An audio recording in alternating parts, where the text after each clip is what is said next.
printed myself. Yeah. So I don't know what pages to look through. It's recording.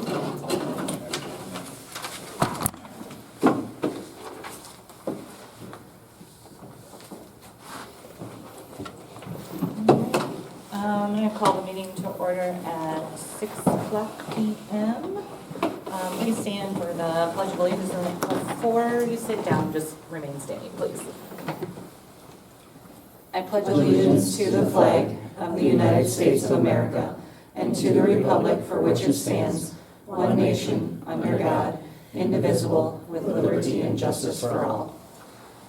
So before we begin tonight's meeting, I just want to take a moment to recognize and honor the life and service of former Mayor Dan Hayter. He was deeply committed to our Alcester community, and I wrote this down, so it's just easier. He served with dedication, integrity, and a genuine care for our residents. His leadership and contributions have left a lasting impact on our city.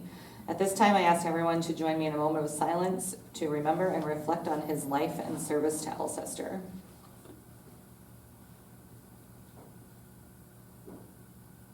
Thank you. You may be seated.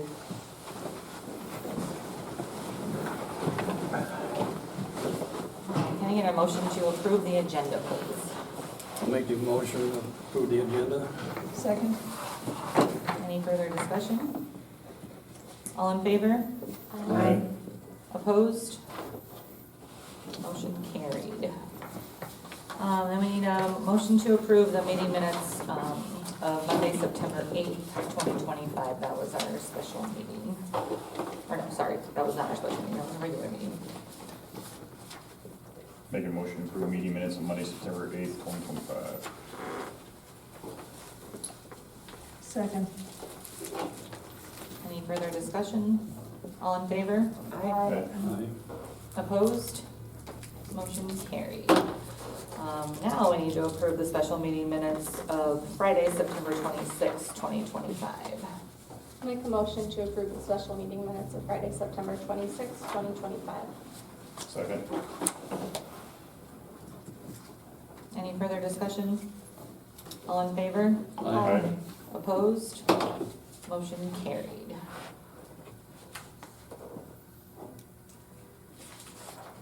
Any public input tonight?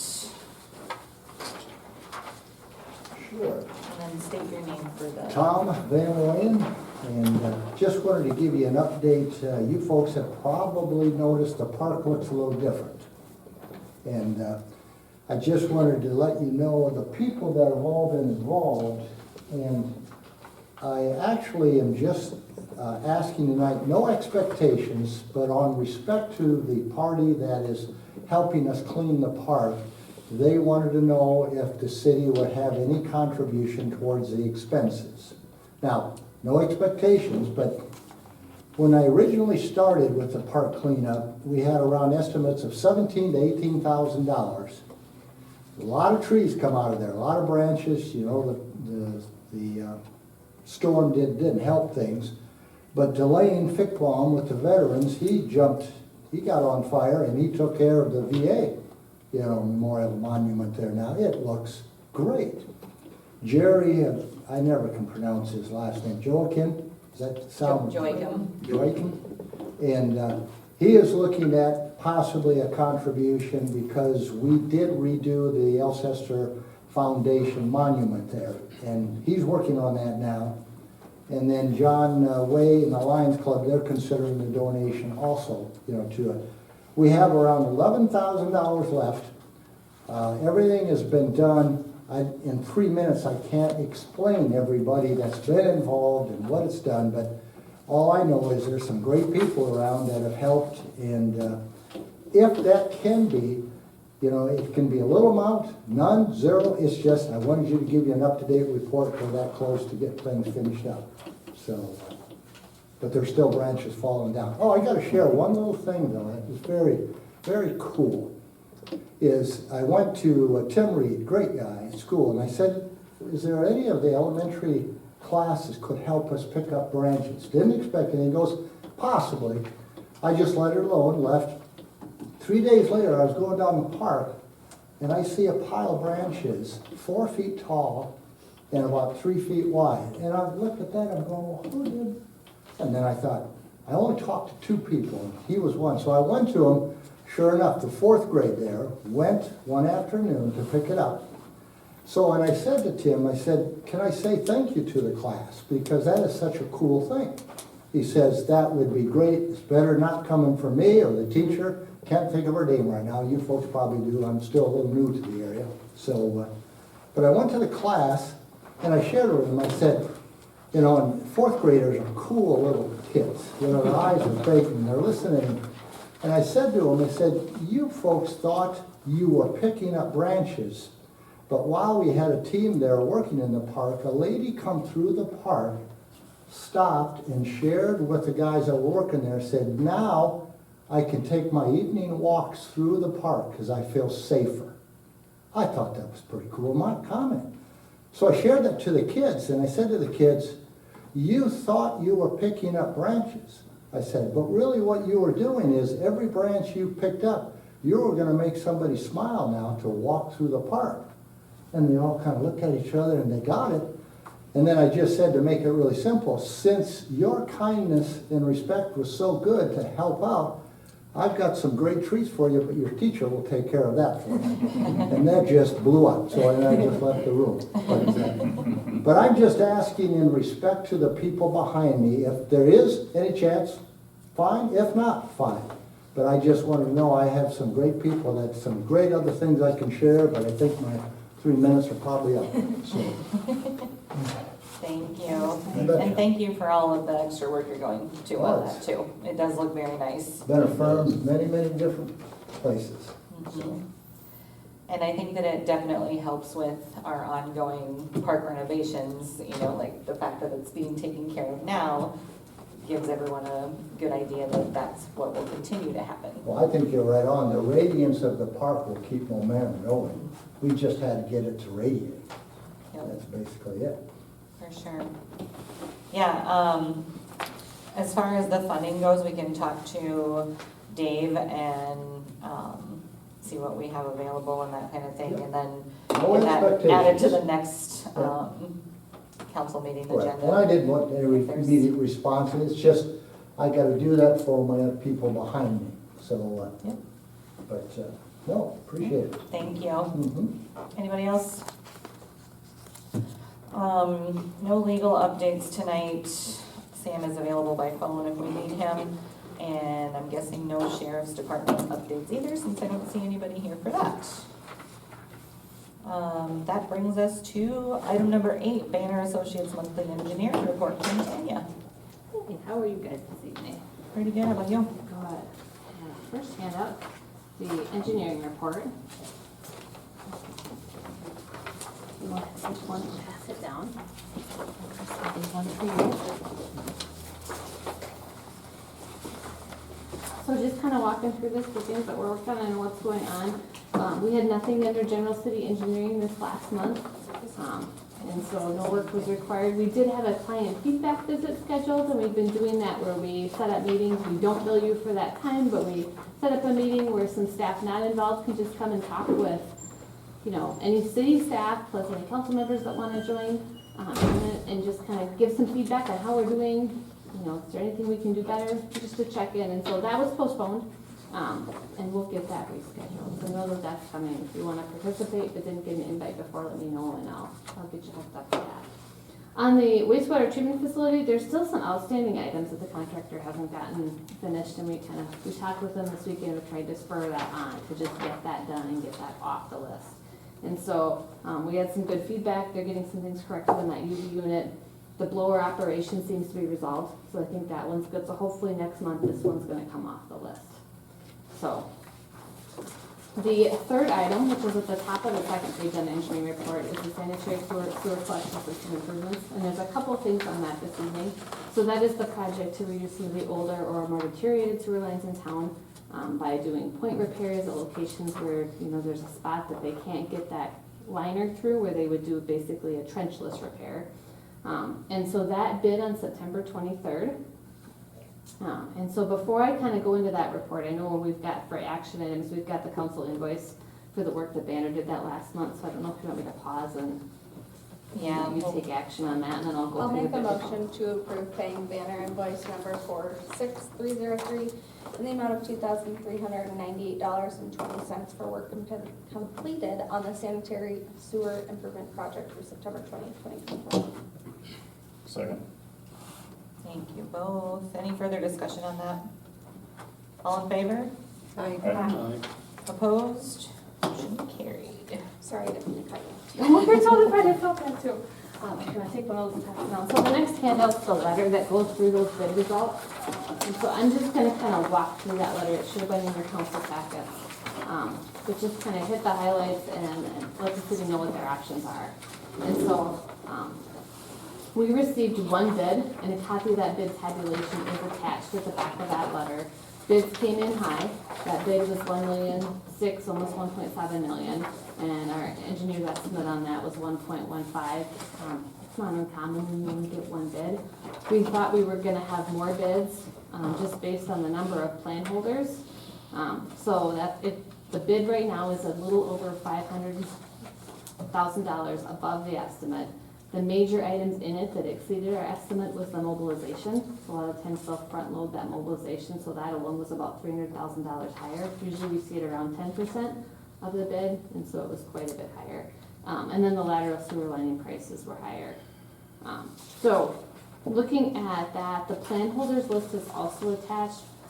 We had 8 prime bidders on the plan holders list, and so going into that, we've had really good bids on several projects related to underground work lately. We thought we would have definitely more than one bid, good bids, and so we went through and contacted those prime bidders that were not the low bid to ask them several questions. First was the main reason for not bidding, and what they indicated was most of the lining contractors gave a bid to a prime. And so they were trying to bid, but the prime contractors were too busy because just trying to get things completed this year, get projects done, and so they did not submit a bid. One of the lining contractors didn't bid because they don't do the type of epoxy manhole work that was specified, but all the others seemed interested. The open cut contractors didn't prime it because they felt like it was more of an underground project. And it seemed like when we talked to contractors, the ones that didn't bid, a lot of it was, well, we thought it was more of an underground, well, we thought it was more of a lining because it was about 50-50. And so with being busy, they didn't get after it. The completion date in September 2026, sometimes that's an issue. We asked them if that was a problem, it wasn't. We talked with them about alternate approaches that would make it more attractive for bidding. One of the things that came up was they said, you know, if you separate the work and we don't have to deal with each other because it's about 50-50, that would be attractive. And so we did let them know that, you know, if we do that, there's going to be timeline stipulations because some of the underground work has to be done before the lining work can occur. None of them seemed very concerned about those stipulations. It was more attractive to separate it. And none of them indicated that there was a segment that was so risky, it caused them to avoid the project, so that wasn't a problem. And then we asked them basically if we rebid it, you know, how many of you would consider it? 3 of the underground contractors said they would be interested, and 3 of the lining contractors said they'd be interested in rebidding. So that's kind of the information we gathered. The other thing is the low bidder. We contacted several of their references. And usually their references are other engineering firms that they're performing projects for cities. And those other engineering firms did indicate that H&W has been behind on projects. DGR's had 2 projects completed several months behind schedule. SPN's had issues with 5 projects not being completed on time.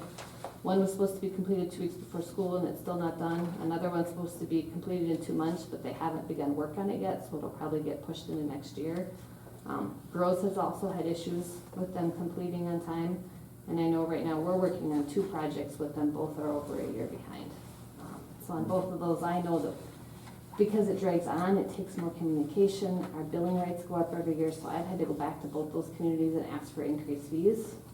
And so that's just, if you award to H&W, I just want to warn you that that's a potential concern, that they won't complete it in the next construction season, and if it drags on, that we'd have to come back and ask for an amendment.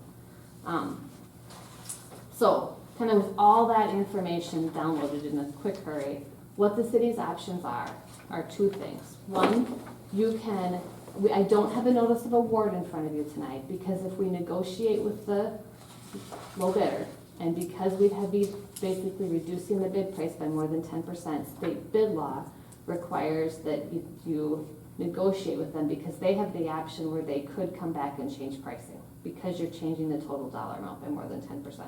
So you could authorize Banner to negotiate with H&W Contracting to remove some of the work to get the price within the budget amount. And so that would be likely eliminating a patch on Lincoln Avenue, the lining on First Street that was tentative anyway, and then probably all the lateral lining work. That's what would have to be eliminated. And that would get the project down. If we took all that out, and if they would be willing to hold their prices, that would get it down around $1.05 million. So, and then the other thing we would need to do is, because you have to do a notice of award within 30 days. So there would have to be a very short special meeting sometime between now and the 23rd to approve that notice of award, if an agreement can be reached. The other option the city has is to reject the bids and proceed with rebidding the work. And we think the best way to get bids with that would be to incorporate the underground work into the 4th Street Avenue, or the 4th Street Water Main project.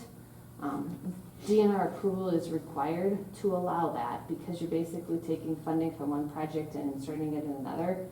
We've already had preliminary discussions with them and sent them a draft letter of the request. They've indicated they will allow it. So we would just have to basically formalize and sign the letter to kind of, to be formally allowed in that transition made. But that has kind of homework has been done. It would also require the city to approve amendment for increased engineering fees. To separate the two projects and get the bidding documents ready would be about $11,900. And then we've got to rebid the project about $12,900. So it'd be a $24,800 amendment, which is also attached in your letter. So the hope would be that by spending that $24,800, you'll save and get more back on that. Being $5 million over, you'll get more competitive bids. You'll end up getting more in the end. But I don't have a crystal ball, I can't promise it, but that's the intent or the goal. So that's where, with consideration of the bids, if you'd ask, I want to answer any questions you have first, but then ask council to provide direction on which way you'd like us to go, whether to negotiate or to reject the bids. What questions does everybody have? Sorry, that's lots of process. It is. It is. If we separate the underground and the lining, how are you going to know exactly, if the lining is not going to work in a specific area? That's a great question. So what we're gonna do is we're gonna set up schedules in each of them. So the lining work will bid separately. The underground would bid with the 4th Street. The lining work would bid yet this year. The 4th Street Water Main would bid in February. March, yeah. Yeah. So the lining contractor would be required to go through and clean and televise all the lines that are gonna be repaired. And when they do that, they assess the condition and they decide or recommend basically, if we think we could maybe line through this. I don't think you need a point repair, or, if we've indicated a point repair and they go, yes, we need a point repair for sure, then that work has to be done before they come back and line. So then if we had that stipulated where they complete all that televising and cleaning this spring by like the middle of May or the end of May, then we can have the underground contractor be required to come in and complete those repairs between maybe June 1st and August 1st during that 8-week window. And then the lining contractor will be told they can come back and line those segments that need the point repairs after August 1. And so that's how that'll all be coordinated, by setting up those schedules for those contractors. So this should all be done by, say, September, October of next year? What I'd like to do, we had a stipulation before that it was the end of September for all the work to be completed, just because we're bidding a little bit later and to offer a little more flexibility with the coordination, extend the completion date for the lining work until the end of October. We should be, you don't want it to get too cold when you're doing lining, so generally if you're done by the end of October, you're pretty safe.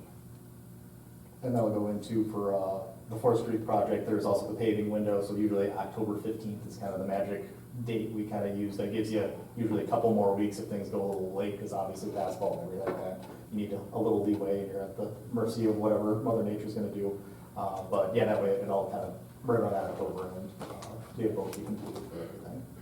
With such a tight schedule, none of these people really seem to be really on time, so how do we know that it's gonna get done? Like, if it really plays in the factor, like with all those moving parts, but none of them really seem to be doing their stuff on time. Well, so when you say, just want to clarify, like contractors you've had in town recently, or just You know, general like the whole experience? list you just Like, listed the- off. yeah, when you of listed it, people. instead of these people are 5 months behind, 6 months behind, a year Oh, behind. so that's, okay, so hold on, that's the people that are behind, it's the current low bidder, H&W.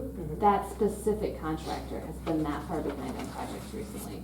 And so, Oh, just that one just with all that those one engineers? contractor with all those different engineering Oh, firms, cute. it's a project of Oh, ours. okay, Oh, I'm so sorry. sorry if I That makes miscommunicated that. So we thought all 8 of them was like, just, No. that we're No. rebidding this entire project. No. Okay, sorry, is- I did misunderstand. No, I'm so glad you asked about that. The concern is that that's the low bidder, that's had that many scheduled And the low bidder issues. was still 500,000.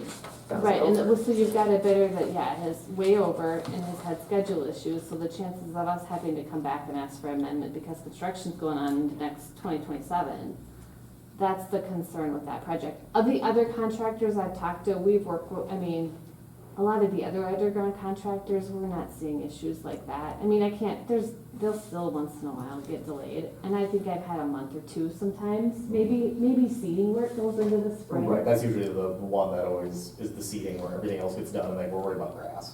Yeah. I'm a time person, so like, I'm like, if you're late, I'm in favor of rebidding. And like, if that's just their track record, because, yeah, if we run into this where it's, like you said, we have to have more fees next year, and if we could get potentially better bids by using the DNR option And none of the rebids were interested in taking the whole project on? No, I think I think if we rebid it and don't, well, technically, if you're gonna rebid, you need to change something. And if we try to do the same thing again, it didn't work this time, I don't know why it's gonna work again. And so if they don't have to coordinate and deal with each other, if they know their window of when they can come in and when they're supposed to get their stuff done, they're more likely to perform well. Then if they have to coordinate with each other, it's just more work for them, and it can create more challenges. And so, they'll save time and money by not having to do the coordination. Thank you for clarifying. These are all great questions. Anybody have any other questions, comments, concerns? I know we're going like through an engineer, so it's a lot different, but this company just gives me the same feeling as what happened with the pool, and I would really like to avoid that. Right, I was thinking the same thing today. I know it is like technically under you guys, so you guys would push any engineer that, you know, we're going with to do their job, but, Yeah, the track record. we I have a wouldn't- slippery slope. With the way H&W sound like they run things, I would say no on them guys. We have 2 bids. One bid, Just one. engineering. just H&W was the only bid. Kind of a crappy track record, so prefer to stay away. And you said the others would consider bidding if they separated the If we separated lighting it, and the yeah, underground. if we separated out, of the 6 contractors we talked to, there's 3 underground companies, and that would be interested in looking at the Forest Street project more, and then the 3 lining contractors indicated they'd be interested. So I would say we would likely get 3 to, maybe 4. So if the underground contract workers bid on that project, is it only for the sewer line, or are they also doing the water line? So if, That's the underground. way we're setting it up is, yeah, whoever would go bid on the Fourth Street project, they either themselves would put the water and sewer in themselves, or if they had a sub that wanted to get something, they would do that. But basically, whoever our contractor would be work for the Fourth Street, they would be doing all the sanitary underground, digging everything up that we need to, open trench repairs, and then it would just be a separate, whoever needs to do the lining, that separate contractor will just be doing the lining one. That way they're not also having to coordinate, they coordinate, but they don't have to be all under one, trying to figure everything out, being on top of each other. Whatnot is whatnot. Yeah, so, it opens it up too, with adding that into the Fourth Street project, it does add more significance for an underground contractor, because now you just have more work to do, you can throw more guys at it, that kind of thing too, so. The hope is, yeah, by separating this out, you kind of, the coordination headache that contractor was gonna have by combining everything, that's now gone. And also now you've opened it up where now you have more opportunities for those separate contractors, and should hopefully result in, better results for bidding and everything. It's hard to go off of one, just one bid, but, that's kind of our 2 cents on it too, is, get some more bids just to see what's going on and hopefully have a better choice too of, Better options. yeah. Have options. Yeah, I mean, that's the Have thing, is like right options now you've got at general that- at all.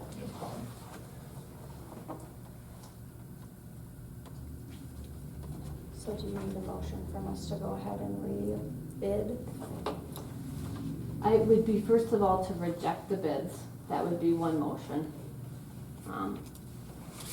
And then the other motion would be to consider Banner's amendment for the additional engineering services, so we could get started right away to get those separated and get that CIPP lining ready to rebid. But we only have one to reject, right? We only got Yeah. one. Yep, you would reject, so at the top of this letter, there's that dollar amount. You'd be rejecting the bid from H&W Contracting due to it being exceeding the budget. Okay, and then by 543, It'd be the 1,694,000. but the exceeded was it was Yes. exceeding it by Yep, that much. that's how much it exceeded. Yep. Do we need a dollar amount though? We just need to reject it because Because it exceeded the bid, yeah.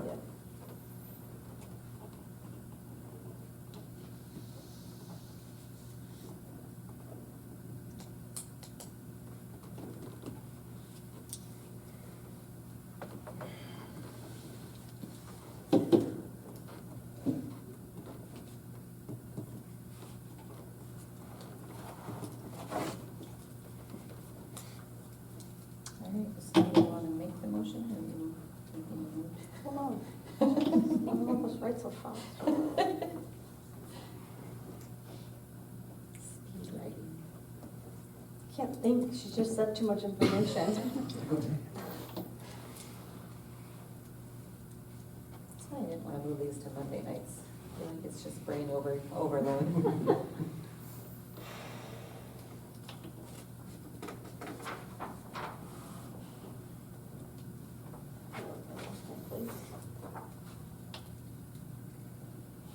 It's football season now too. Missing the foosball.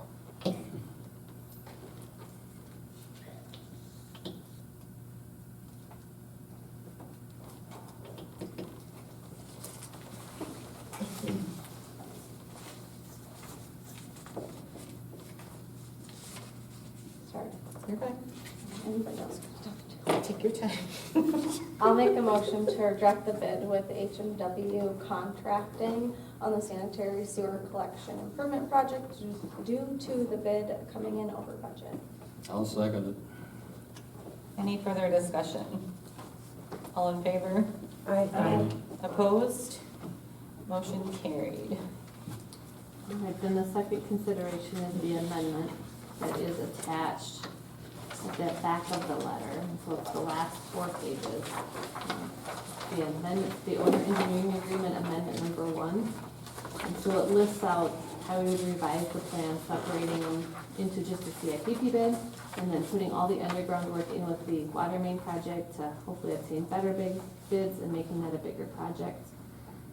And then, once those documents were prepared, they would go out and we would rebid the CIPP work. And so that task 800 is the rebidding phase. So, and then there's an updated schedule on the very back that shows right now what the intent would be to come back to the next council meeting and ask for the bid advertising, see where you've approved, get that out in front of contractors and open bid December 18th. And awarded at the January council meeting.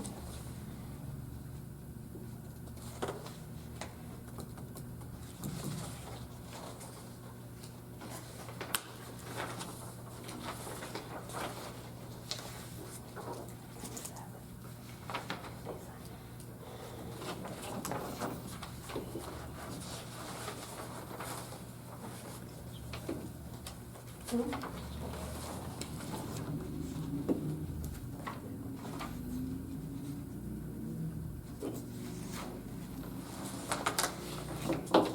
this is not to exceed like the contract's been set up for, so if we don't need all this fee to do it, we'll not use it or hold on to it for the construction administration days in case there be extra effort needed on that. Get a refund? Well, we just, if we don't need it, we don't We use need to it. make it refunds. She'll find a place. I'm just kidding. I like money.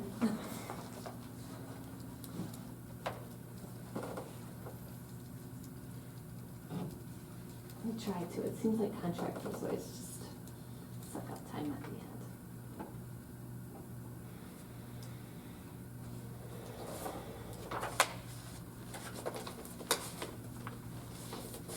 Do we have any questions regarding the amendment? So then when the open bids means when we're getting them back? Yeah, when we would, well, when they would, contractors would have to submit the bids by that open bid date, usually by like 2 PM that day. And so then somebody from Banner comes down, usually there's a member or two from the city, and we'll open up all the bids and read them out loud. Because they're sealed. Because they're sealed, and find out who was the low bidder. Then we'll go back even review the bids, make sure, they're correct. And make sure they've got their bid bond, make sure that they've submitted all the documents accordingly. And come to council with a recommendation at January meeting. Gotcha. Trying to juggle things around Thanksgiving and Christmas. No, that's fine. Keeps me from spending money. So it's just expanding it to that deadline and whatnot that you guys have listed, and then also the additional fees for you guys of the 24,000. 23 or, yeah. 24,800, yes.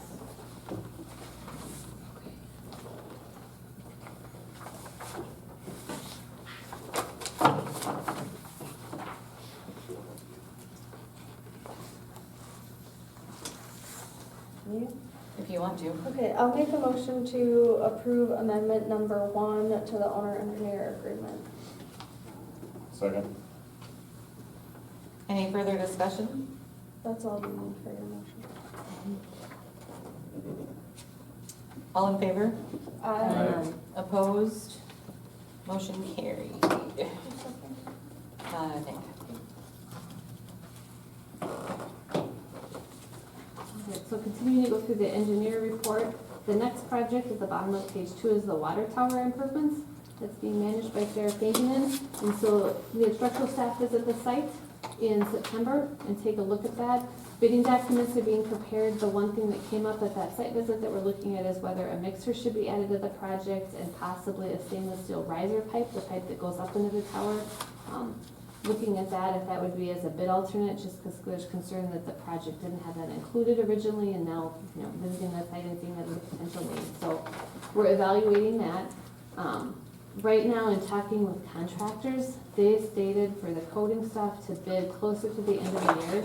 It lets them kind of get through this last construction push. They're starting to look at projects, and so we're looking at right now, getting on the next council meeting, the ad for bid for that project, and opening bids, I believe in December sometime.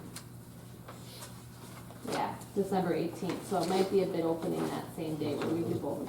Different contractors, very different contractors on that, so it wouldn't be a problem to have those both bid. You're not gonna be creating duplicate work or extra work with the same type of contractor.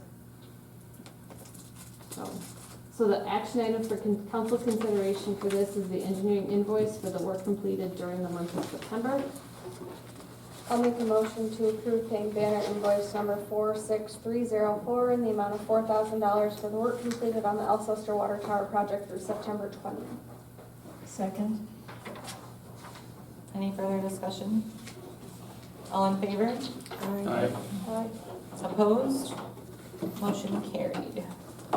I'm gonna turn over to Paul to go through the last two projects on the list. Let's go through all the people. Thanks, Tanya.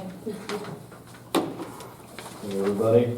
So kind of 4th Street Water Main project update. Basically, right now, we're just putting the conceptual plans and all that stuff together on it. I will probably be reaching out to a couple of you here to take a look at possibly moving what side of the road some of that water main is going to be on. This is some conflicts with some existing utilities, and it's, well, do you want to coordinate all this, or we can just move it to this other side? And if that's the easier route, there's basically no cost difference on the thing, constructability wise, just makes things a lot easier on the contractor, especially with like overhead utilities and all that stuff. So send that out to you guys here probably later this week to kind of take a look at here and see what's all going on. Then kind of piggybacking on kind of what Tanya had to say is now with the one to add the that sanitary sewer items into the 4th Street water main reconstruction. One thing to be cognizant of, and it's more on a CCOG level, is you have Danner funds, but they're all different buckets now. You have drinking water, clean water. So what kind of the plan is now for the 4th Street project is to add additional schedules. You kind of alluded to it before, is just make sure everything comes in funding wise correctly. I'm gonna break this thing up to a whole bunch of multiple schedules. So that way, if it does come down to, hey, this thing does go over budget some, we can now look at separate schedules and, hey, award 1 through 4 instead of 1 through 5 to make it easier on your guys' end. Otherwise, it can get very complicated of how do we start peeling this off when all those numbers are together. And that way too, you guys have a clear picture of, this 2 blocks cost you X, these 2 blocks cost you X, these repairs are costing you X. Because the other part we need to make sure too is that we're also staying, the right amount are in each bucket. So Danner's not gonna allow you to switch this money from clean water into drinking water, vice versa. So you're just gonna be very cognizant of all of that on it. So just wanna make sure you guys are aware, I'm gonna be trying to take your best interest at heart here to make sure that, hey, kind of all the contingencies are taken care of whenever that day comes and we bid this out and we see what we get. Hopefully bids come in competitively and great, but we've got a plan for it if something does go wrong. And high, we need to make sure that we're prepared to make it easy enough for you guys to make a decision on it. But the money from the open cup funding will move over to yours. Yep. And the hope too, like I said earlier, is now because whoever's going to do the water main is going to be doing a bunch of open cut, it would make sense for them to run over and do those items too, because they should have guys that are able to do it. It's going to be a little bit challenging here and there, and obviously that's why we kind of have to take some look at a couple of things, but we can at least use the same contractor on it, and hopefully if they're more adaptive here now, we have just, here's your utility guy, here's your liner guy, and that way they're not running on top of each other for everything. There'll be some time constraints we'll put on our side too to make sure that stuff on Tanya's side, everything works out. So there'll be a little bit more juggling on our ends for everything, but that way too, it hopefully at the end results in good bids for you guys. One thing if I can add to that quickly, one thing we've done on a lot of projects that works really well too is we'll break out on the pay request, we'll separate out the water and the sewer. Yep. And so it's broken out not only for city staff when they're trying to complete the paperwork on their end, CCOG will get that, it'll make their life easier, and then Danner will even see that. So that'll just help things run smooth. And one thing to keep in mind too is once we get the bids, figure out where all the money goes, once you set those allocations, we are set with those ones. There's not a lot of going back to Danner and being like, hey, I want to switch some stuff around. We need to make the decision on it. So again, keeping all those buckets figured out and everything. We'll have to make sure we get a hold of you guys and say, hey, this is what we're planning on doing, and making sure those are right from the get-go. What you do have in front of you here, there is an invoice for the last round of everything. You should have a do not pay on that one. You guys overpaid a couple months ago, so yeah, basically don't pay us on this one here. You guys got a credit for everything. A rebate? But yeah, project's moving along great and everything. Yeah, we just I got my engineers working on all that stuff, and like I said, here in the next few weeks we'll be kind of getting those preliminary plans in front of you guys to take a look at. But just want to give you an update on that. Still looking good for basically bidding out here in February for everything. And then kind of give you guys an update with the drainage application, as I kind of sound like a repeat of everything. It's approved by the state, now it's off to FEMA for everything, and now with the government shutdown and everything, probably taking longer than that, but they have up to July to kind of make a decision on all of that. But yeah, still out there at the end of the day, and hopefully something comes back sooner than later on everything. But from the state side, they're all good with it. We're just waiting for the feds to figure out if they want to fund everything for that drainage study. And let's see, other than that, I think there's nothing really additional. Anything on that end. So yeah, just got those last 2 items for the invoices. Like I mentioned, the one for the 4th Street project is basically do not pay on there, and it works out to be a wash on how much credit you had to what we charged on it. I don't think we need a motion then, right? Nope, shouldn't. I'll just let Dave know. Motion to not pay it. He never overpays our paychecks. And there was also the invoice for 4,000 for the water tower portion of it too. Yep.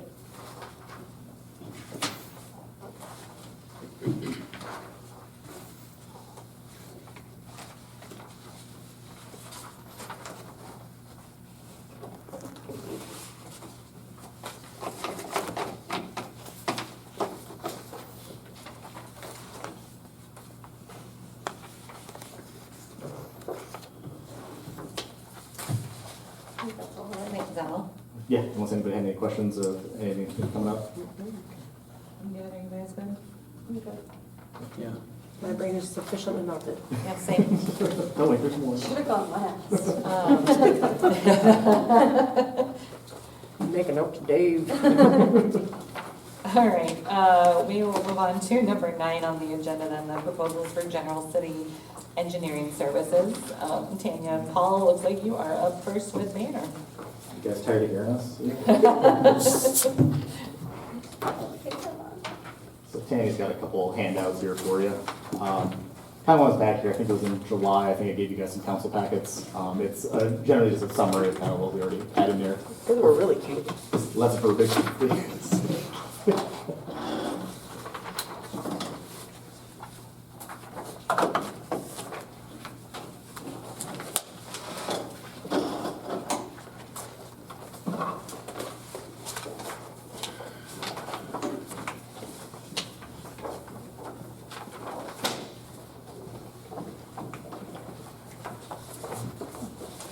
You get all the extra.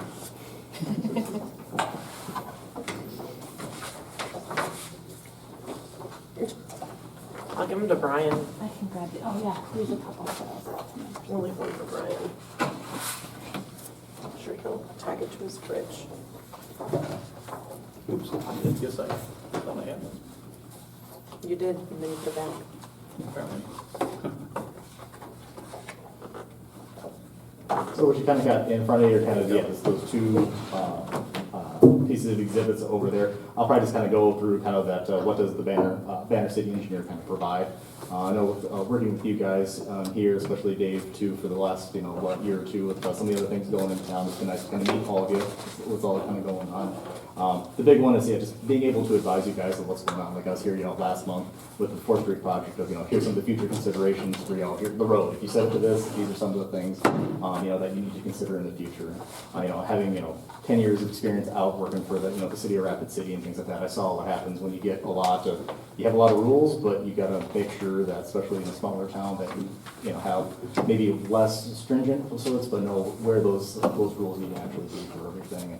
And, at the end of the day, it's, give you guys good advice going into the future for everything, with this 4th Street project and some of the other ones coming on here, this is kind of the first time in a long time the city is starting to kind of move forward with, a lot of projects, and having somebody there with the experience to give you, this is what we would recommend for this and that. I know you guys have been greatly appreciative, when I've reached out to, people, with what's all going on for everything. Some of the other things too is, making sure that we're looking over at, what developers are doing, what other agencies, are doing to, with the SRF program, for instance, with all the 4th Street projects, the CIPP lining, everything like that, being, working with a lot of those agencies helps out tremendously, having a lot of experience with it, and so I can make a couple phone calls, get right to some of the guys from the States, things like that. The other part too is also when, development comes in, having that past experience, knowing what's, kind of the expectation for everything too, and again, kind of, this is maybe what they would like to do, but in reality on the city's end, hey, these are some considerations that you need to have, because at the end of the day, there are some give and takes, here and there for some things, but making sure that, we're all kind of feel good about it, and you don't want to have a project that, you finish something out and then 5 years later you come back and like, yeah, why did we let them do that? I don't want that, for you guys, obviously. I want to make sure I'm being a good steward for you guys here, making sure that, you guys have all the information you have, and at the end of the day too, also, with all the taxpayer money that comes into it, make sure that, you use it wisely and are, out there to be the best benefit for everybody in the community. And as I also kind of mentioned before, funding assistance, being able to kind of go out, finding some interesting ways to fund some things. I know we had some talks about, with the residential development, that potential out there, some of the things we've looked at out here, and also for you guys too, is once in a while, there's, things that come up that we want to make sure you guys are aware of, SRF funding, FEMA funding, hazard mitigation. I mean, there's plenty of random things that have kind of come up, RV funding, and just make you guys aware of it. And at the end of the day too, also continue to talk to, you and, city staff of, kind of seeing what issues you've had in the past and continue to have. So that way we kind of have the roadmap of, where do we start fixing some things. And so that's why, I put, the drainage study in front of you guys too, because again, it's good to have those facility plans all put together. So here's the roadmap of how you do things, because, you guys have probably known very well when you don't have a roadmap, you start doing things haphazardly here and there, and then it just becomes a spider web of, where does it end? So kind of having something there in the beginning of start here, work this way, and that way you have a goal for it.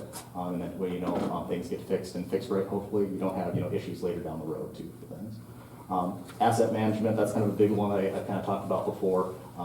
For Banner, we do have a GIS department. So I know it's one thing like City of Sioux Falls has, you go on their website and we can map all of the infrastructure you have and allow that for you guys to access, so that way what type of pipes you have in the ground. And that comes up, if you probably talk to Lonnie, probably like when they were doing the lead service that came through. Having some of that information, prior to when you hit a button, here's all the length, the total length that you have, and here's all the addresses that go with it. You can start putting a lot of information in there. At the end of the day, it's better than, what you guys have, had in the past. Or sometimes there's that random map that's stored somewhere back there, and hopefully somebody remembers that, hey, let's pull this thing out, and that's what you have. Getting all that information available, and that way anybody, from the city can access all those things. It's a tremendous amount of information to be able to use, and helps out everybody, because I mean, I use it all the time. You go on, it's like, oh yeah, I didn't realize that this was buried there, or that was buried there, but it's only as good as the information put into it, obviously, so there's some work on that. But we have been, trying our best to work with municipalities to get them on board with some things like that, and at the end of the day, it's a benefit for you guys, so you know what's in the ground. Helps, get rid of delays too. If, Lonnie's out there trying to find where something is, it's all GPS. They're like, oh, so standing here should be within a couple of feet, instead of here, it's half a block either direction, to try to help out with some of those things. So just, that's some of the big things that we try to keep up with. And then obviously the public communication.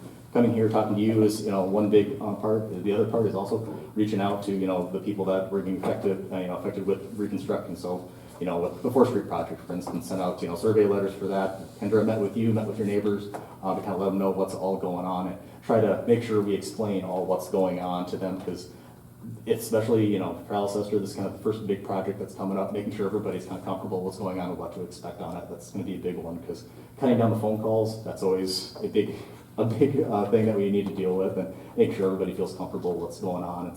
I don't want anybody to feel in the community that, we're just haphazardly, chucking, millions of dollars at things for no reason. We need to say, hey, this is the reason why we have to do X, Y, Z on it. And yeah, there's great times where you have a conversation and know this by having those conversations, and I can make a little adjustments on plans. So yeah, it's a benefit to us too, to have good communication skills, get out there, talk to a lot of people. So that's kind of, in a gist, for the city engineer, kind of, what we're kind of planning on doing. Here back in July, I did get a proposal here in front of you for the 2026 fiscal year. And basically the intent on that is essentially just to have you guys have a budgetary number for everything. By all means, it's not like, hey, you need to spend that much money, by all means. So if you wanted to adjust that, go for it. The one thing I think I mentioned though, the last time I was out here talking about that is helping Dave out with your subdivision engineering regulations. Right now, the city basically doesn't have anything on paper for that. And Dave, to his credit, put in a whole bunch of work, put a bunch of information together, but doesn't have anybody to review that. So that might be a good opportunity to kind of showing you, using some of that money to actually go in and just verify that, hey, this is, what the community wants. Have those conversations, from the engineering side. This would be my recommendation. Oh, hey, maybe that's too stringent over here. Have those conversations with you. So, it's an opportunity to basically to budget for some of these things that you guys haven't had in the past. And as I mentioned before, it's by all means, it's not, set in stone. It has to be this amount of money. It's, however much you guys, kind of feel that you need us to be on call for things. To kind of give you a summary, I think for the last 2 years, we've had about $1,000 or something like that for general engineering. So by all means, yeah, don't think we have to go overboard by any means, but at the end of the day, yeah, we're here to help you guys. So to guide you guys as much as we can, give our recommendations of what we can do to help you guys and make sure that the ship keeps moving forward at the end of the day. And I think that's where we just want to recognize, we know budgets are very limited right now.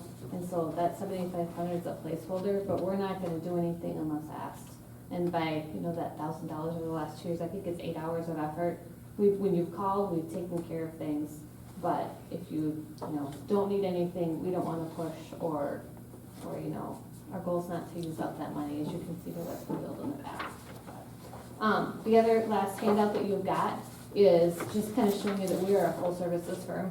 So water, sewer, transportation, GIS, structural, environmental surveying, and all kinds of specialized services of public communication. So if you need something, we're gonna be able to help you out. And that's, I think, the other nice thing is just by having the structural engineer that came down to look at the tower, that's the benefit of Banner. So thank you for the opportunity to serve you the last several years. We hope that we can continue, and we'd love to answer any questions that you guys have as well. Thank you both. Does anybody have any questions for Tanya or Paul? Regarding Not right at this moment. Appreciate it, I don't really guys. ask questions, but. Thank you. B is JSA. That is in the packet. They weren't able to have anyone here tonight. So if you haven't looked that over, I suggest you look that over now.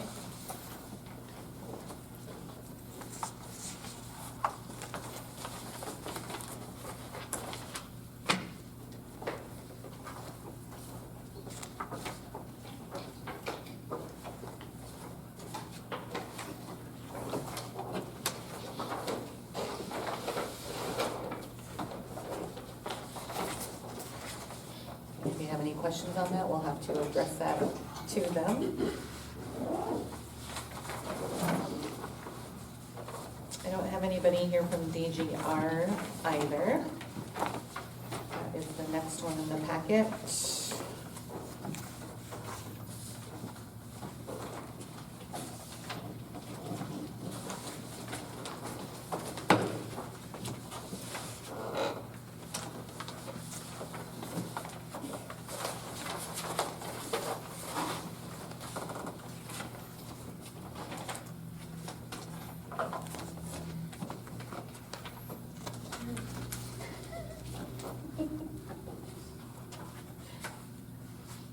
Just have small trees in front of us, so no big deal.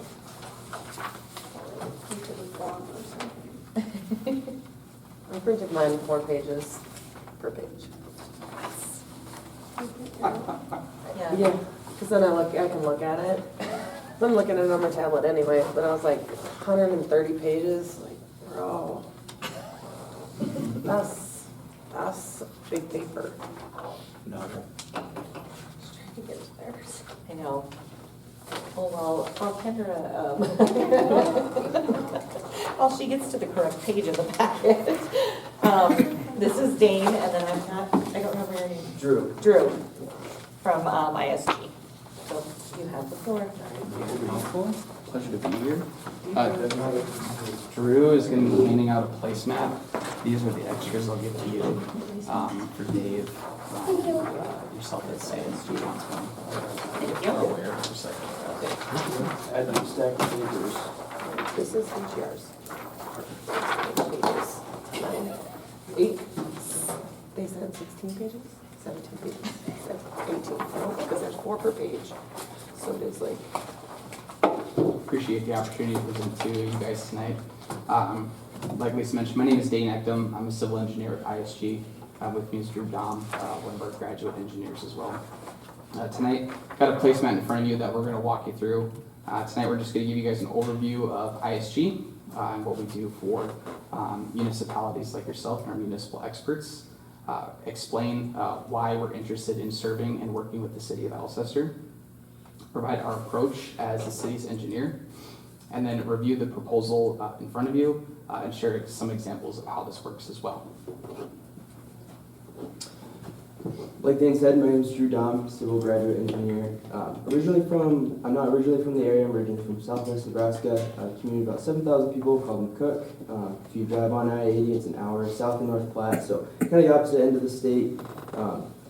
grateful to have lived in a small town and to have been raised in a small town, and just the values that has brought to me and in my life, and just how I can implement that to my daily lives and in work. And just now that I live in Sioux Falls area, just be able to still have those small town roots and just the community roots of being rooted in your family and your faith, as well as just promoting, just having a strong sense of community and togetherness, and just understanding the importance of those aspects. My journey to this area from McCook, I went to school at Dordt University. I graduated in May of 2024. Over my 4 years there, I continued to build on many of the same values that I learned through growing up in the community of McCook, just continuing to promote my faith and understanding stewardship, and just the importance of community and relational formation.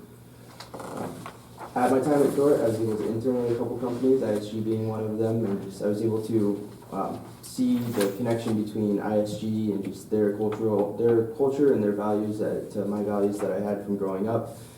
Just very grateful for that opportunity, and that led into a full-time opportunity after my graduation in May of 2024. Since then, just been working and learning and just following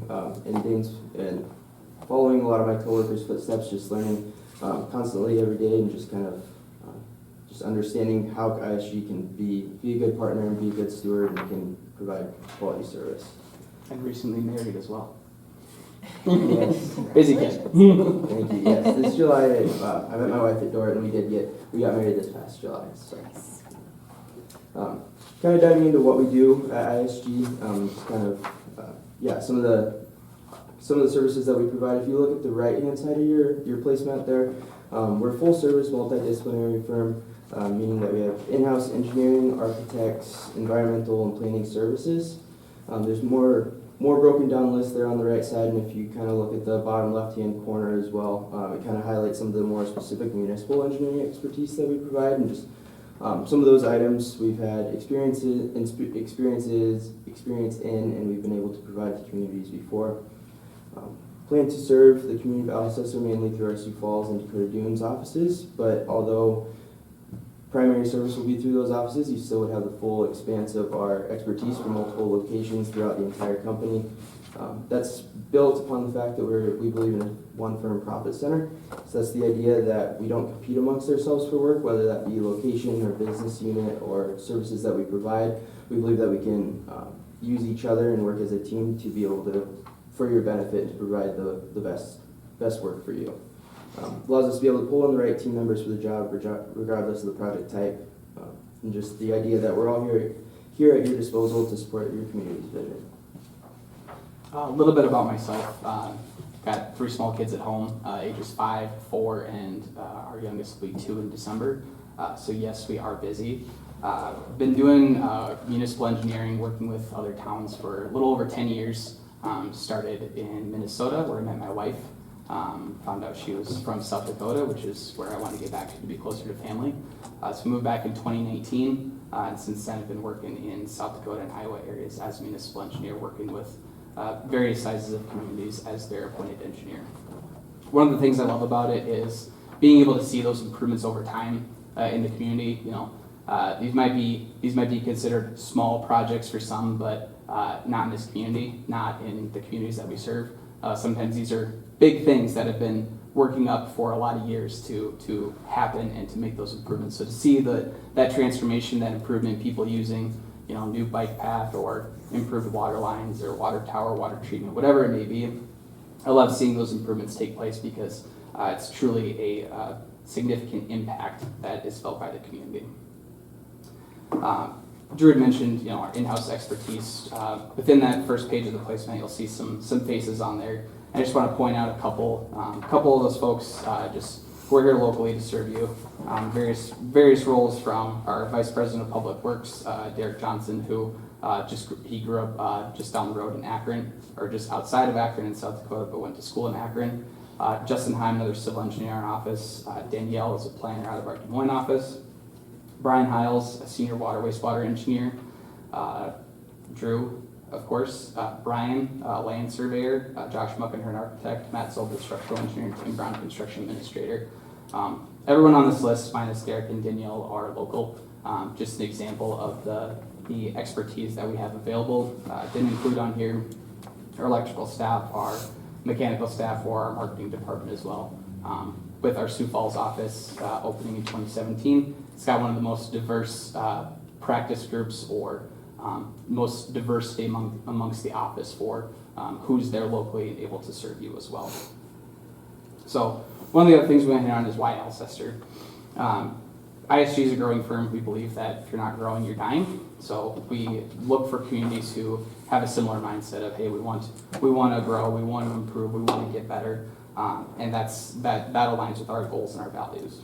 So through our conversations with Mayor, Dave, Lonnie, others as well, we definitely recognize the groundwork that the community leaders have done for Alcester to lay that foundation and create a strong foundation for raising a family to call home. As a true small town treasure, how does Alcester continue improving its quality place for residents through intentional growth? It's just that it's being intentional.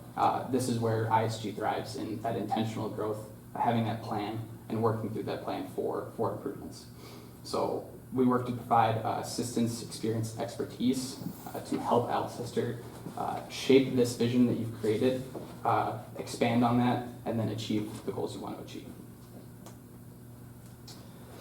Some of the ways in which we think that ISG aligns with Alcester and some of your shared goals and values, along with kind of connecting back to the values that I learned growing up just in small communities. Just if you look on the second page, kind of in the upper right-hand corner, it lays out our mission statement as well as some of the core values that we hold here.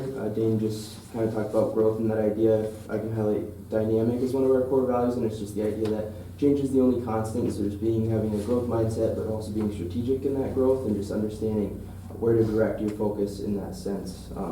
The mission statement, we exist to make a difference. We truly do believe that here at ISG, and all of those core values on the list there tie into that and play a part of that statement. And they just all play a specific role in helping to live out that statement. Another really cool aspect of our culture that I've noticed and that ISG carries and very proudly is that we're an ESOP, meaning that we're 100% employee owned. It's the idea that ownership, just having that ownership mentality and just that being the background of our culture. It's just, to me, it's the idea that what I do at work impacts my fellow coworkers and those around me, similarly to what you do in this room and just in your community impacts your fellow community members and neighbors. It's that idea of ownership and just taking ownership in the decisions you make and understanding the impacts that it makes to others. Something that ISG also does to help support our culture and just helping to promote the idea of continual growth is the investment in coaching that it provides. We actually have sports psychologists on our staff. They help promote coaching in performance, leadership, professional development, whether that be me as a new hire or Dane has been there for multiple years or someone who's been there for 10 years. It doesn't really matter. All across the board, we have coaching for all of our staff and just continuing to help us to push forward and just be able to continue to grow and change with today's culture. We believe that the culture, the values, and the mission statement can help support Alcester in the strategic growth of the community. So how do we approach serving you as city engineer? For me, communication is the biggest thing, and that's part of who we are. We listen, ask questions, and understand what you guys need, and then we respond. To me, whenever there's an issue that comes up, being able to understand what that issue is and how to address it is definitely the first key thing. So being able to ask those questions, understand what it is, and then provide a response is crucial. When we do provide that response, we want to have multiple solutions as well. There's no one size fits all for the issues that come up within the city. So I always like to try to have at least 3 options with the recommendation for the best way to move forward. But you guys are the council, you guys make the decisions, you're the decision makers in the community, so you guys are the ones that need to be informed, right? So it's my goal to make sure that you understand the options that are laid out in front of you, what's available, pros and cons, but then the next steps that come after that as well. Because if we have a decision, have a recommendation, but we don't know, okay, what are the future steps down the road, is that really an informed decision? So that's my goal, that's my mission, to find those alternative solutions, make sure that you guys are aware of pros and cons for each, so that you guys can make an informed decision on how to move forward. we really try to partner with the community, not just with our engineering expertise, but with our time as well. So we like to be present with our communities, volunteer where we can, involvement in any sort of chambers, things like that. We want to serve the community in the best capacity that we can, even if that means being outside the office for it. We don't use this relationship as a time to go looking for problems just to create those solutions. We work with you, meet you where you're at with what those issues are, and work together to solve them to determine a path forward. So your guys' success is our success. We don't want to create problems that aren't there just to continue to generate work for us. We want to work with you guys, see that success, because that success is our success. So how do we do this, or how does this agreement work? We want to serve as an extension of your staff, and that's really what it comes down to. So the proposal you'll see in front of you, we want to be that extension of city staff. We want to be that first phone call for you guys. And how we do that is a flat rate of $85 per hour. So the contract is for a 1-year appointment, and what that means is if there's an issue that comes up, if there's something you want to discuss, if there's something you want us to look into, we're that phone call. $85 an hour, we can prepare high-level cost estimates, prepare some maps, have that discussion, start to determine, hey, what are these options going forward? Where do we need to get more information? And what path do we need to start heading down? The purpose of that $85 an hour flat rate fee, or that on-call service, is really to help determine what that next step is. So once that next step is determined, we produce a separate proposal, just like a separate project. So if that's for design services, then we present that proposal for design. If we need to prepare a report or a study to look at a couple different options at a little bit greater depth, then that proposal will be just for that study or for that report. It ebbs and flows. We understand that. If you guys need us, great. If you don't, also great. But we understand that the schedule throughout the year ebbs and flows, whether there's funding applications due or budgeting season, things like that. So when you need us, we're here. We want to be that first phone call so we can talk through it, work together with you guys. If you don't need us, that's fine. We're not going to pick up the call, and like I said, we're not trying to find problems for you guys. I'm sure you guys can find enough of those on your own, right? So, so I just want to share a couple examples of how that's worked for some other communities. First example I'm going to use is the city of Akron. So we were working with them on a capital improvement plan. Part of that capital improvement plan was not just horizontal infrastructure, sewer, water, roads, but vertical as well. Had our facility assessment team come in, look at each of the city-owned buildings to determine, hey, what's some deferred maintenance within these, the water heater, the HVAC, the electrical, what are some things here that we need to plan for as a city and include within our budget? So we look at that holistically. One of the things that was identified was a large separation on one of the trusses in their senior center. You could see it starting to separate from the wall, and immediately our facility assessment guy called up our structural engineers and said, I need someone else down here, I need an expert down here, because this does not look right at all. This is starting to look bad. Our structural engineer said, well, my brother lives in Akron, so I'll go crash with him for the night and then go check it out in the morning. I was like, that's terribly convenient, but okay.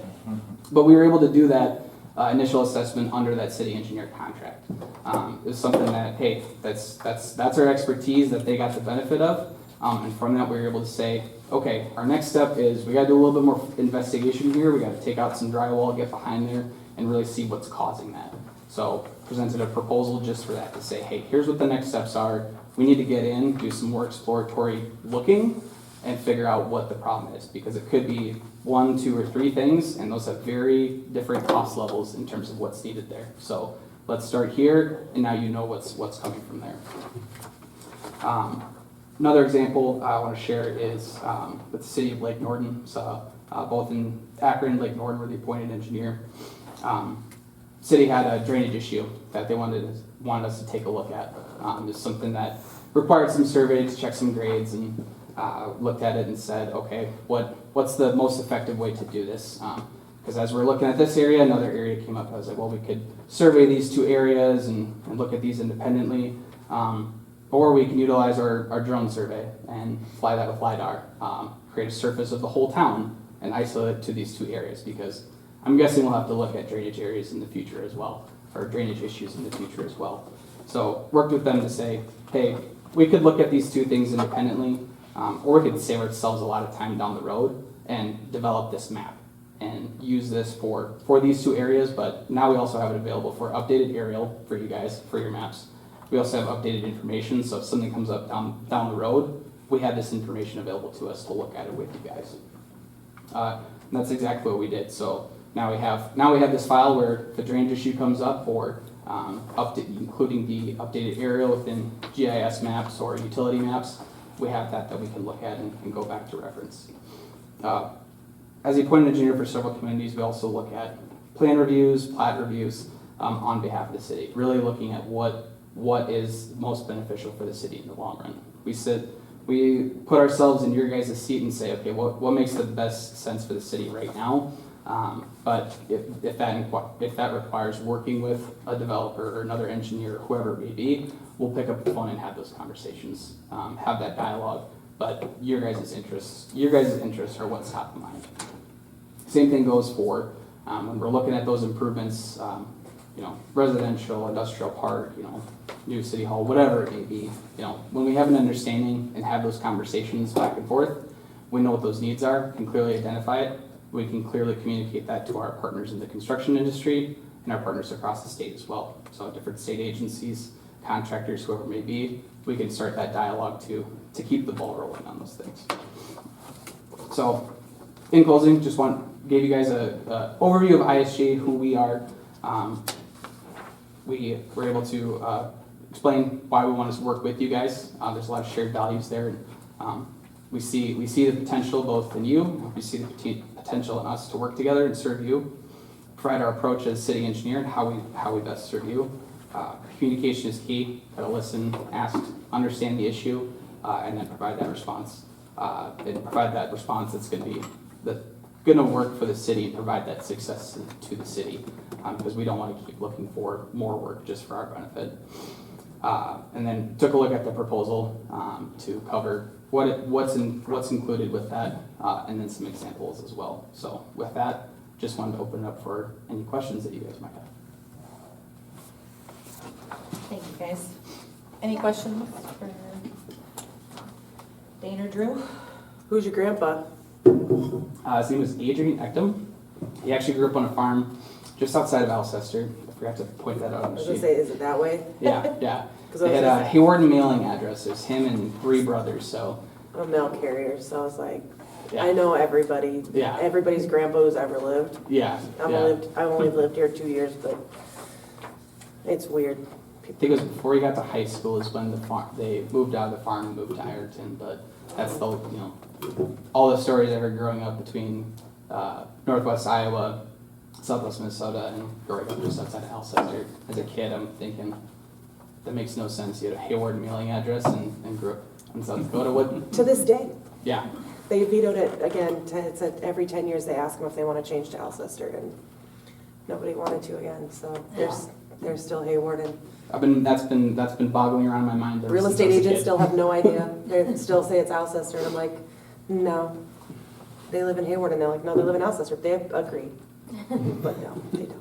How do you guys communicate with funding sources like Danner and CCOG? And, I mean, we have personal experience with Banner, so I know what their communication looks like and, kind of that flow of communication between us as a city and their project manager. What does that look like for you guys?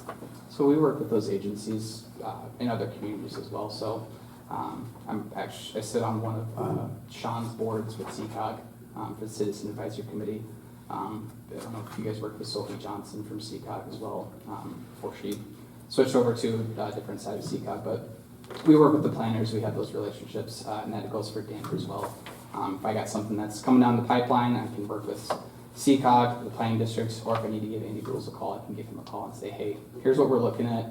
Do you think this is feasible? Is it not?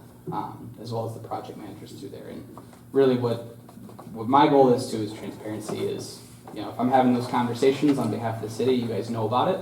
And what the conversation that we've had leading up to making that phone call, you guys know that I'm going to make that phone call and then follow up with what that discussion was as well. Thank you. With that, obviously our money comes from government and, you know, we're set to a budget as well as the funding sources we use are government. And in recent times, a lot of that stuff has been put on hold, changed, like moved hands, you know, as presidents change and that changes into different hands, and it affects, you know, what we do and the projects we're able to do based on the funding you guys are able to apply for and get to us. So again, I didn't ask them because I understand how it works with them. And knowing the transparency that we've had, what does that look like for you and how does it work? Like, obviously in the end of it, the money falls on us and where we can get it and pay for it, it's our responsibility. We took on the project.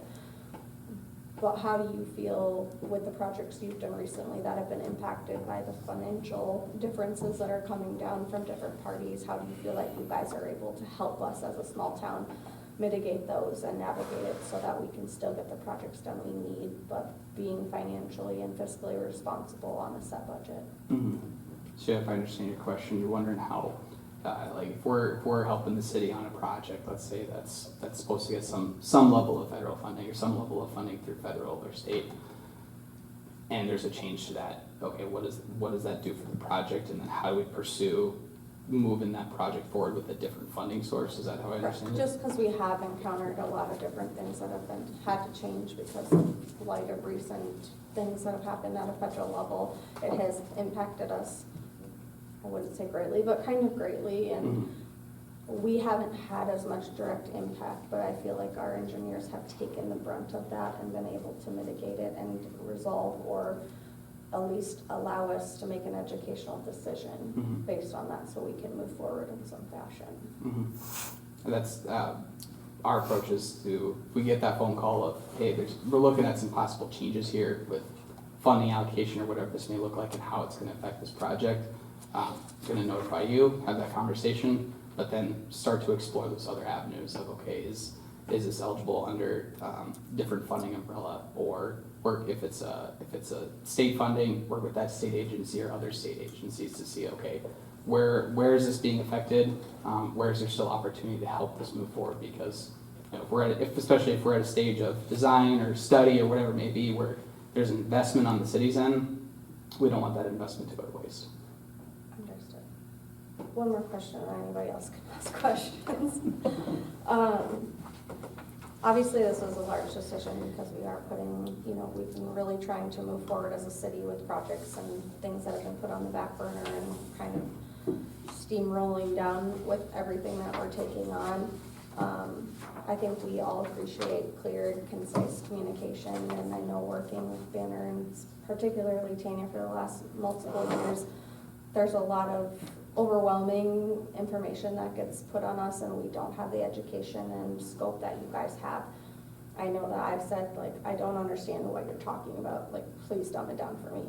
And now they revised their method of communication and what it looks like to us, and thank you guys for that, and it makes it much easier to read and understand if we decide to go ahead with anybody and continue to look on this. Is there any way that you could send Dave or whoever you have as our contact, Lisa, like a draft or something, redacting the information that you need to out of it, but so we can see what your communication looks like us, like via written communication? Because obviously we understand you guys all want to judge, you all want these types of things, but when it comes to us, we need to know what we're talking about and the decisions we're making.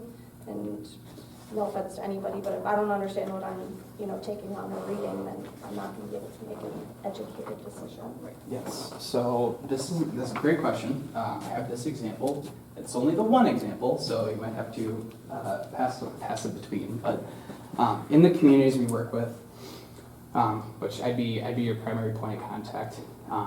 What I do is minimum monthly engineers report to say, here's everything we're working on as of a general nature, and then everything we're working on that's project specific, and identify where that overlap is.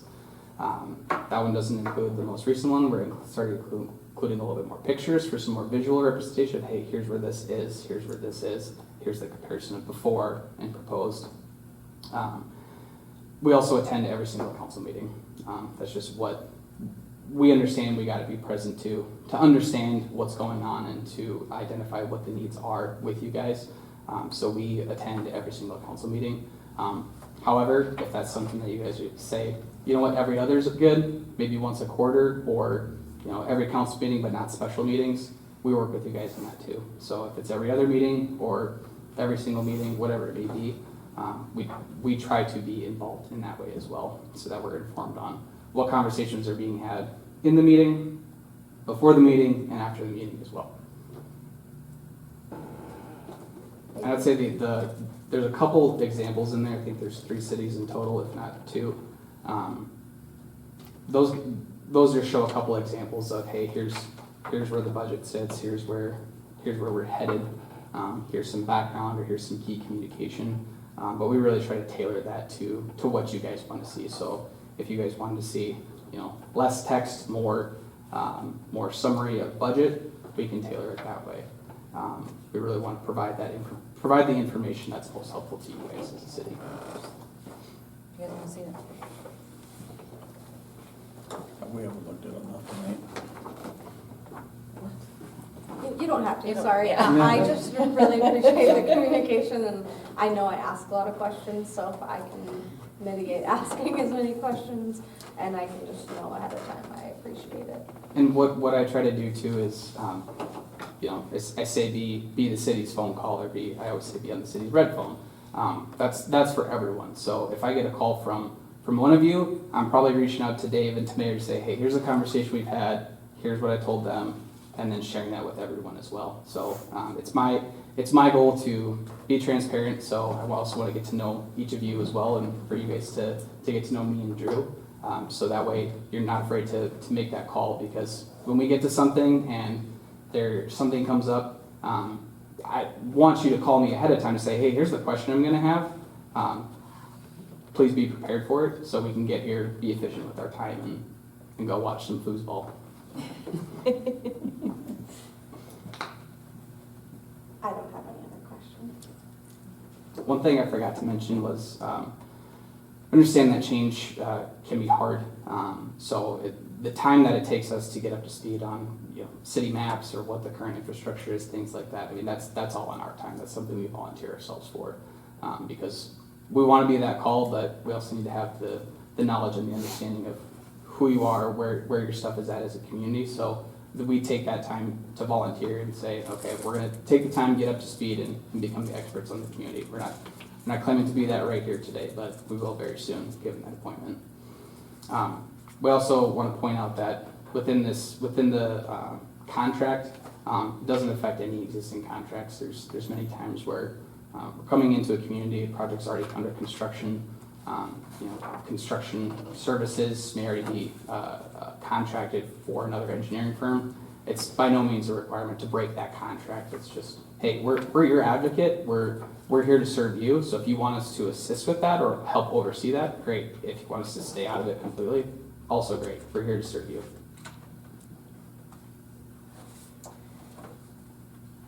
Any other questions? No, thank you for your presentation. Yeah, thank you both. Appreciate it. Thank you. Appreciate the opportunity. Thank you guys. Yeah.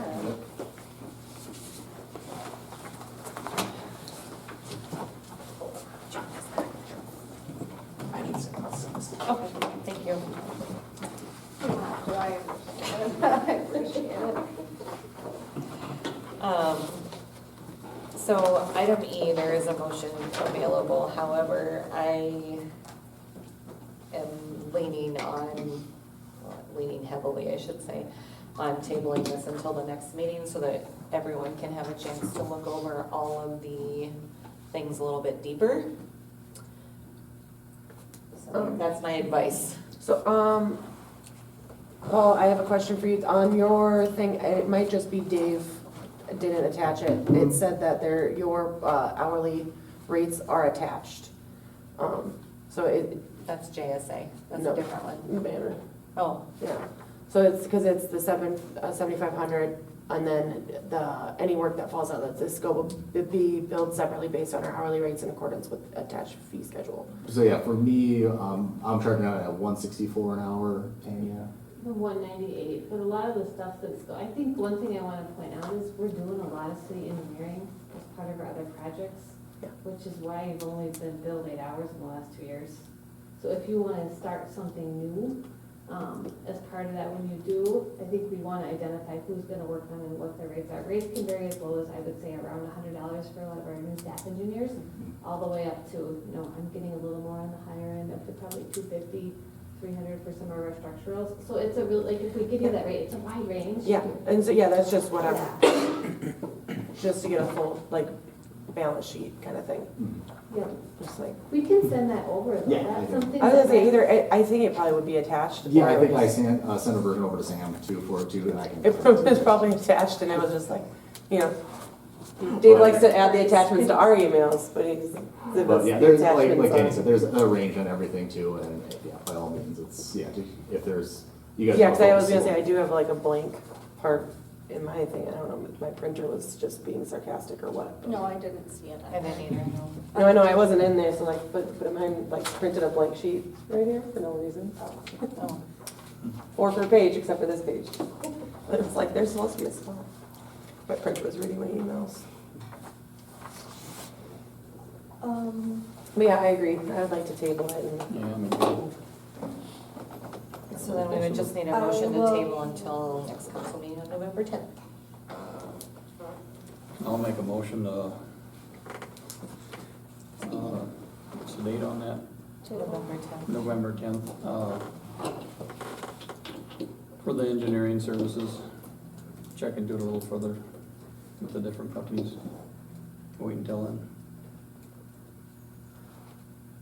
I'm gonna restate that. I'll make a motion to table the proposals for general city engineer services until the next meeting on November 10th. Sorry. I'm excited. Thank you. Any further discussion? All in favor? I, Opposed? Motion carried. So we'll table that until our meeting on Monday, November 10th. Thank you all again, I appreciate it. Appreciate it. And if you want to take off, you can. You don't have to stick around for the rest of our long meeting. I do apologize for all the questions. Thank you for answering them. Great question. Thank you. yes, thank you for asking questions, Kendra. Yeah, no, we appreciate Kendra asking questions. She's very good at it. As I said, I'm a mail carrier, I put paper in metal boxes. We'll move on to number 10 then, annual liquor license renewal and 2026 operating agreements. They should go by pretty quickly. Item A is to approve the renewal of retail on-sale liquor license for the Alcester Municipal Golf Course. I'll make a motion to approve the renewal of retail on-sale liquor license for the Alcester Municipal Golf Course. I will second that. Any further discussion? All in favor? Aye. Opposed? Motion carried.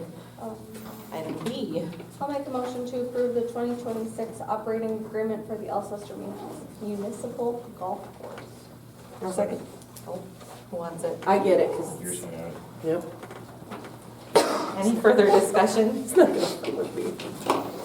All in favor? Aye. Opposed? Motion carried. Item C. I'll make the motion to approve renewal of package off sale liquor license for Wise Bar, A Bar. sorry. Thank you again. Any further discussion? All in favor? Aye. Opposed? Motion carried. Item D. I'll make a motion to approve the renewal of retail on-sale liquor license for Waddy's A Bar. Second. Any further discussion? All in favor? Aye. Opposed? Motion carried. Item E. I'll make a motion to approve the 2026 operating agreement for Waddy's A Bar. Second. Any further discussion? All in favor? Aye. Opposed? Motion carried. Item F. I'll make a motion to approve the renewal of package off-sale liquor license for Total Stop Food Store number 476 Alcester. Second? Any further discussion? All in favor? Aye. Aye. Opposed? Motion carried. Item G. I'll make a motion to approve the operating agreement for Total Stop Food Store number 476 Alcester. I'll second that. Any further discussion? All in favor? Aye. Opposed? Motion carried. All right. It's about to get real fun again. So since Dave is not here, we will, look over the, hold on, I gotta get caught up to speed. I know.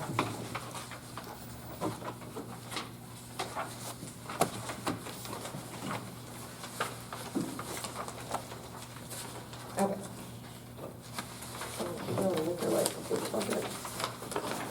So, the 2026 budget, we need to approve the first reading of the 2026 appropriations ordinance.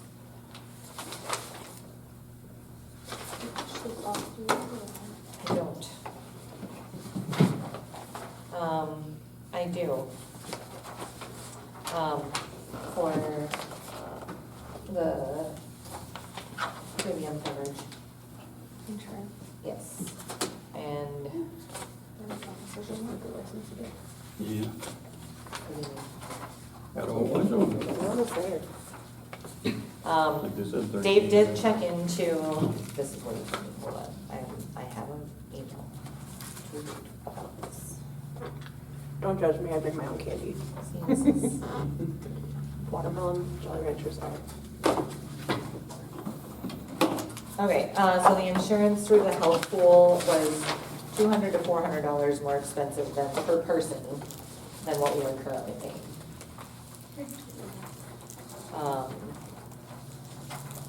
He stated that he highly encourages council to approve the appropriations ordinance as is to cover 50% of the premiums.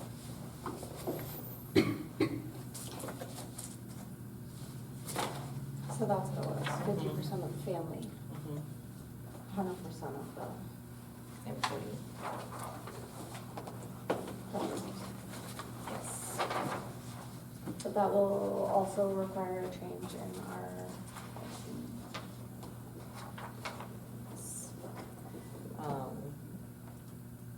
He stated that he did some research and, pretty much every private company out there covers 40 to 60% of family premiums, which could make us lose him a lot easier than we'd like. I was the one who put the most hesitation up about this last time. So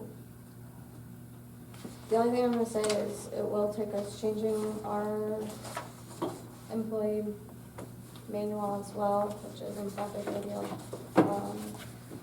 But if for any reason we decide that this isn't something we like going forward, we can always change it.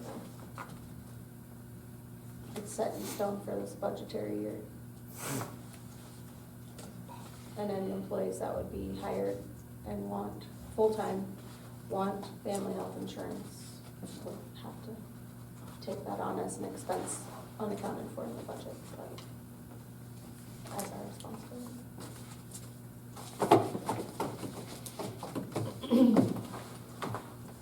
And then when we went over that, there was how many? 5 employees? That we found that would, Potentially impact? yeah. So currently, right now, it's 5 employees, so if we did that, and it was what? Currently, right now, it's 1 employee, Oh, so, yeah. potentially. Potentially. Potentially 5. If they But- saw the change in all. Actually, potentially 3. Oh, if they don't have a family. Right, just kidding. Oh, yeah, that sounds nice. And Chris doesn't have kids that we know about. Dave's is already on my insurance. But it would be a +1 thing too. Because you don't have any children. Hmm? You don't have any children, Right. so it'd just be, well, and that'd be and spouse, so, but you know, 50%. Right. I'll make a motion to approve the first reading of the 2026 appropriation ordinance. Thank you. Second. Thank you. Any further discussion? All in favor? Aye. Opposed? Motion carried. Alright, September warrants. We'll just need a motion to approve those as listed here.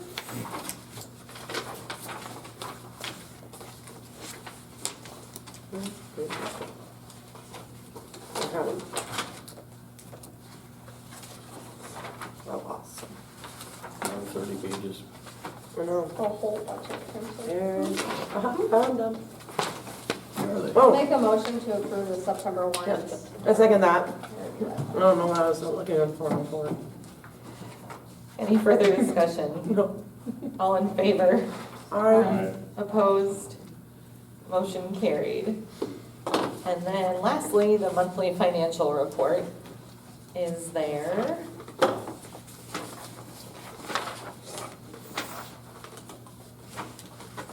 I don't think there's any red flags on this. I wasn't aware of any anyway. No, I have no questions about it. Okay. We don't need to do anything with that, so we'll move on to item 12 on the agenda. With that, that's all. For the golf course, Lonnie is requesting a one-time burn permit for city staff to burn 2 piles of the tree rubble on the golf course. I'll make a motion to approve a one-time burn permit to the city staff for them to burn 2 piles of tree rubble on the golf course. A second. Marty can have it. Okay, You're welcome. I'm excited for these bonfires, I will tell you that much. Oh my gosh, it's gonna be lit. Any further discussion? All in favor? Aye. Opposed? Motion carried. Then we also need a motion to approve one-time burn permit for the fire department to burn the tree rubble on the northwest side of the golf course. Motion to approve one-time burn permit for fire department to burn tree rubble on the northwest of the golf course. Second. Any further discussion? All in favor? Aye. Opposed? Motion carried. Did you feel like we should make that like a thing though? Like everybody can go to the golf course to watch that? Like they should do it at a time where it'd be like, we can make it an event. I feel like, yeah, grab your I blankets. feel like the fire department would But we not. can sit on the deck. But we can sit on the deck and watch it, right? Yeah. That'd be You don't sick. even see it. Let's sit in my That mom's one is- driveway. That one is right there, I know, though. the other one's my mom's driveway. Yeah. We'll sit in your mom's driveway. Bring your binoculars, it's fine. Number 13, we have a bunch of people to hire for the clubhouse grill. Some of these are just additional job titles so that when they clock in, they have to clock in under that specific job. So that's in case you have questions about the first one for sure. So item A is approve hiring Tyler Smith as part-time dishwasher at $12.01 per hour, effective immediately. I'll make the motion to hire Tyler Smith as part-time dishwasher at $12.01 per hour effective immediately. I'll second that. You hear? All in favor? Aye. Opposed? Motion carried.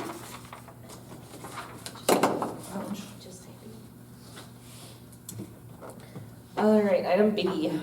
I'll make a motion to approve hiring London Alba as a part-time cook at $14.19 per hour and part-time dishwasher at $12.01 per hour, as well as part-time bartender at $12.01 per hour, effective immediately. Second. All in favor? Aye. Opposed? Motion carried. I just have one question. Yeah. The 1419, is that the correct amount? Yes, for cook. Okay. Item C. Make a motion to approve hiring Natalie Lacey as a part-time bartender at $12.01 per hour and part-time server at $8.68 per hour, effective immediately. Second. All in favor? Aye. Opposed? Motion carried. Item D. I'll make a motion to approve hiring Malia Kingma as a part-time server at $7.87 per hour and a part-time dishwasher at $12.01 per hour, effective immediately. I'll second All in favor? it. Aye. Opposed? Motion carried. All All right, that brings us to number 14. Reminders, all school reunion, Friday, October 17th, Saturday, October 18th. This is going to be a big deal. Right now, they have over 350 people RSVP'd for the cocktail hour. What's What's the capacity? They're not all gonna be there at the Yeah, same they're time. not gonna be there at the same time. Lots of prayers and Full canals. capacity. And it'll spill into the bar area / restaurant. Yeah. The football game. The football game, the patio, yeah, Yeah, if the weather's nice. yeah. It'll be outside too. During that weekend, there will be a special farmer's market here at the city office with the food truck porta pit from Dakota Fundraising. I'm not sure on the times of that yet. There's the annual open forum coming up on Monday, November 3rd at 6:30 with the weather makeup date of Monday, November 24th if needed. And the next regular city council meeting will be held on Monday, November 10th at 6 p.m. We do need a motion to go into executive session tonight. I'll make a motion to enter into executive session pursuant to SDCL 1-25-23. Second. All in favor? Opposed? Motion carried. We are in executive session at 7:41 p.m. Guess I'm pretty good smaller. All right, we are out of executive session at 8 o'clock. Just need a motion to adjourn. Motion to adjourn. Yeah. All in favor? Aye. Opposed? Motion carried. We are adjourned at 8 o'clock p.m. Wow. Who motioned for the adjourn? I did. You did? So the what? 41. Kendra. Kendra, you second it? No, Marby. Marby. Oh, Marby. Marby coming in hot. Thank you, thank you. You turn us off already? Not yet. Oh, good.